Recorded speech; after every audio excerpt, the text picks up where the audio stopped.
mabuk, jangan tahu. Dan itu mungkin bisa ditegur oleh bapak dan ibu.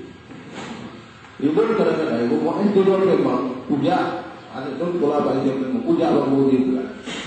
Adik tu anak berpikir, ibu mau adik tu kalau itu puja apa mana bu? Tolong anak saya ini. Sampai akhirnya ibu tu cuma masuk malu dengan saya. Ketika training wali kelas 3 ibu tu nggak boleh datang. Padahal nggak ada problem dalam masalah itu. Saya hanya menunggu untuk kebaikan anak saya. Sehingga dengan sampai dia nggak menghormati saya jadi dia udah menghormati. Tapi ibu nggak dididik sampai pendidikan. Dia ada kontrolnya, ada lihatnya. Kemudian tolong dijaga untuk tidak diajarkan, misalnya ini kerbau. Kerbau bapaknya 3 ekor, kerbau itu jangan diajarkan lagi. Kenapa kita terjadi korupsi? Kenapa kita jadi perambahan hutan, perambahan gunung, perambahan ini semuanya? Ini akibat ditanamnya nggak bagus. Karena ini dua hal tadi. Sehingga kita jadi watak. Kenapa kalau dulu kan? Yang berapa kan? Bunga mau berai dengan karena kayak itu bunyi, ya bunyi. Kemudian itu jangan mana? Karena dia awal kan. Karena ini itu sifat dalam watak.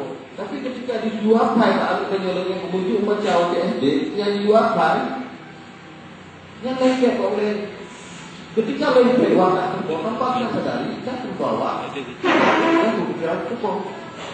Dan ini yang membuat tidak baik. Ini yang membuat pendidikan tidak adil. Dan tolong itu dikontrol. Jangan lagi pendidikan yang tidak jelas dibawa oleh guru sekolah. Dari pulau buku ini, karena itu kan caranya. Enggak kaitan Bismillah, kami berdoa juga, terus doa itu, coba. Kalau kita kan kubur, terus doa ini apa yang mau video tadi? Kubur, kan lagi. Nah, ini sebenarnya supaya tidak dilakukan. Apa salahnya? Ini rumah kan? Iwak di rumah ini aja, kubur itu, sehingga terpilih tidak ayah, bukan ya. Saya pun ini Budi, Pak, ibu pun Budi, bapaknya ada orang di Budi, kita mau buat Budi juga.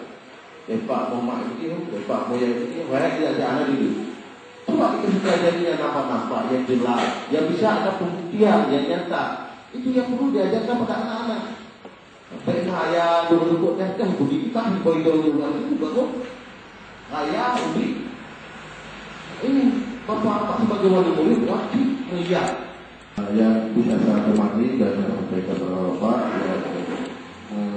Harapkan digunakan waktu sebagai mungkin dengan Pak Dodi. Dengan mohon maaf lagi. Assalamualaikum warahmatullahi wabarakatuh. Ibu-ibu dan bapak sekalian, untuk selanjutnya bapak dan ibu akan dibantu oleh fasilitator kita yaitu Pak Herudin dan saya sebagai MC ataupun moderator. Mohon maaf apabila ada kesalahan dalam tutur bahasa. Saya akhiri billahi taufiq wal hidayah. Assalamualaikum warahmatullahi wabarakatuh.